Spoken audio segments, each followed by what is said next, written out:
ಯಾರು ಬಳಲಿ ಬಂದವರಿಗಾಗಿ ಬದುಕ್ತಾರ ಅಂಥವರನ್ನು ಈ ಸಮಾಜ ಎಂದೂ ಮರೆಯುವುದಿಲ್ಲ. ಒಮ್ಮೆ ಅಕ್ಬರನ ಆಸ್ಥಾನದೊಳಗೆ ಅಕ್ಬರ್ ಒಂದು ಪ್ರಶ್ನೆಯನ್ನು ಕೇಳ್ತಾನಂತ.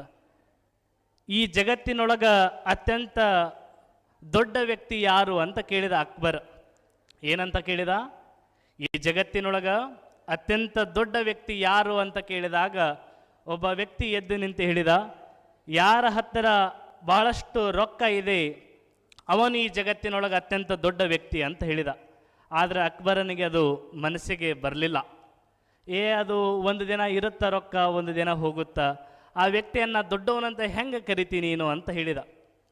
ಒಂದು 10 ನಿಮಿಷ ಆದಮೇಲೆ ಮತ್ತೊಬ್ಬ ಪಂಡಿತ ಎದ್ದು ನಿಂತ್ಕೊಂಡು ಹೇಳಿದ, ಈ ಜಗತ್ತಿನೊಳಗೆ ಅತ್ಯಂತ ದೊಡ್ಡ ವ್ಯಕ್ತಿ ಯಾರು ಅಂತಂದ್ರೆ ಯಾವ ವ್ಯಕ್ತಿ ಹತ್ರ ಶಕ್ತಿ ಇರ್ತದೆ, ಯಾವ ವ್ಯಕ್ತಿ ಹತ್ರ ತಾಕತ್ತಿರುತ್ತಾ ಅವನು ಈ ಜಗತ್ತಿನೊಳಗೆ ದೊಡ್ಡ ವ್ಯಕ್ತಿ ಅಂತ ಹೇಳಿದ.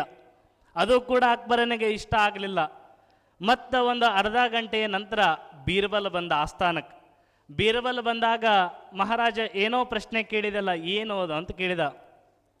ಈ ಜಗತ್ತಿನೊಳಗೆ ಅತ್ಯಂತ ದೊಡ್ಡ ವ್ಯಕ್ತಿ ಯಾರು ಅಂತ ಕೇಳಿನ ಪ್ರಶ್ನೆ ಅಂದಾಗ ಬೀರ್ಬಲ್ ಹೇಳ್ತಾನ, ಈ ಜಗತ್ತಿನೊಳಗೆ ದೊಡ್ಡ ವ್ಯಕ್ತಿ ಯಾರಂದ್ರೆ ರೊಕ್ಕ ಇದ್ದವನು ದೊಡ್ಡ ವ್ಯಕ್ತಿ ಅಲ್ಲ, ನಮ್ಮ ದೇಹದಾಢ್ಯ ಚೆನ್ನಾಗಿತ್ತಂದ್ರೆ ಅವನು ದೊಡ್ಡ ವ್ಯಕ್ತಿ ಅಲ್ಲ. ಈ ಜಗತ್ತಿನೊಳಗೆ ದೊಡ್ಡ ವ್ಯಕ್ತಿ ಯಾರು ಅಕ್ಕಾರ ಅಂತಂದ್ರೆ ಯಾರು ಕಷ್ಟದೊಳಗಿದ್ದಾರ, ಯಾರು ನೊಂದಾರ, ಯಾರು ಬಳಲ್ಯಾರಲ್ಲ ಅಂಥವರನ್ನು ಎತ್ತಿ ಮುನ್ನಡೆಸುವಂತಹ ಶಕ್ತಿಯನ್ನು ಯಾರು ತುಂಬ್ತಾರಲ್ಲ ಅವನು ಈ ಜಗತ್ತಿನೊಳಗೆ ದೊಡ್ಡ ವ್ಯಕ್ತಿ ಅನ್ನುವುದನ್ನು ಬೀರ್ಬಲ್ ತನ್ನ ಮಾತಿನ ಮುಖಾಂತರ ಹೇಳಿದ.